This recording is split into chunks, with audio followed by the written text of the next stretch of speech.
Students, our first chapter is plant and animal tissues, and today's topic is plant tissue. First of all, we should know what is cell. You all have learned about the cell, but let us go through it again. Cell.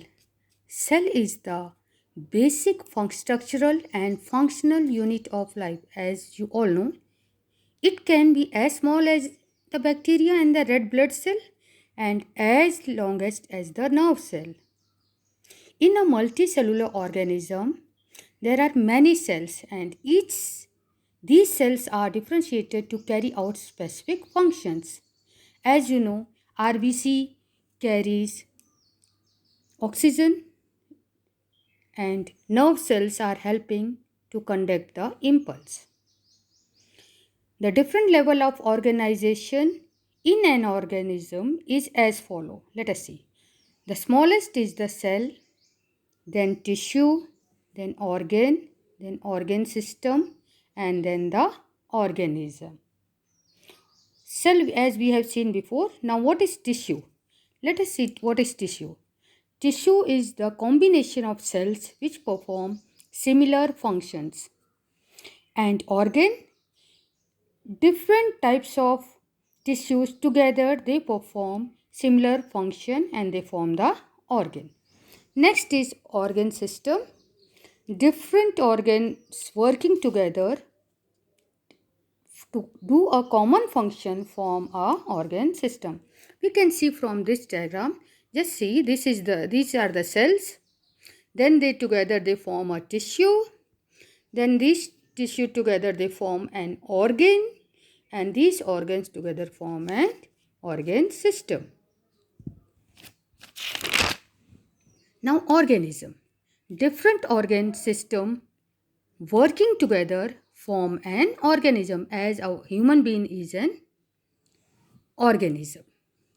Now, we know that plants are autotrophic and they do not show locomotion. Locomotion means moving from one place to another.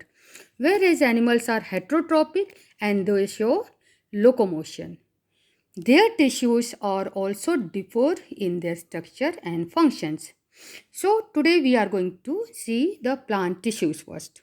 Plant tissues. There are two types of plant tissue. One is meristematic and other is the permanent. First of all, meristematic, as you can see here, I have written here, actively dividing cells. These tissues are made up of cells which are dividing actively. And permanent tissue, they do not divide. The cells here do not divide.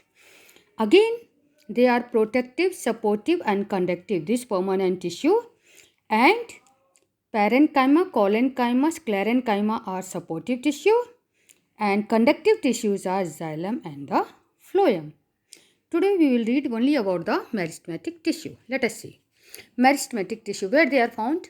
They are found at all growing points, all growing tips. That is like the tips of the roots, stems and the leaves. They are also present between bark and wood of the tree, where it leads to the growth of the diameter. You might have seen the increase in the diameter of a stem. It is due to this meristematic tissue. And what are the characteristics of the cells which are present in the meristematic tissue? Let us see. These cells are very small. Usually they are cubical in shape. Their cell wall is thin as they have to divide rapidly.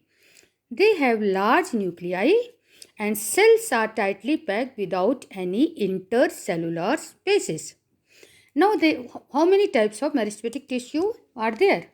There are basically two types of meristematic tissue, apical meristems and the lateral meristem. First of all, apical meristem, let us see.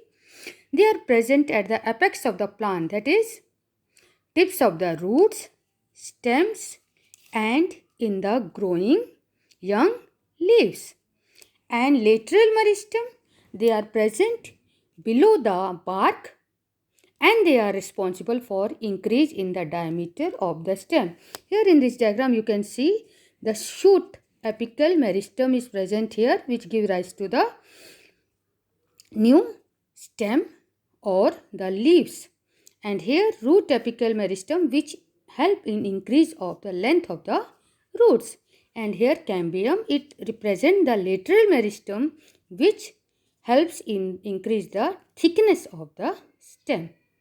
So we conclude here our this class, and stay home, stay safe.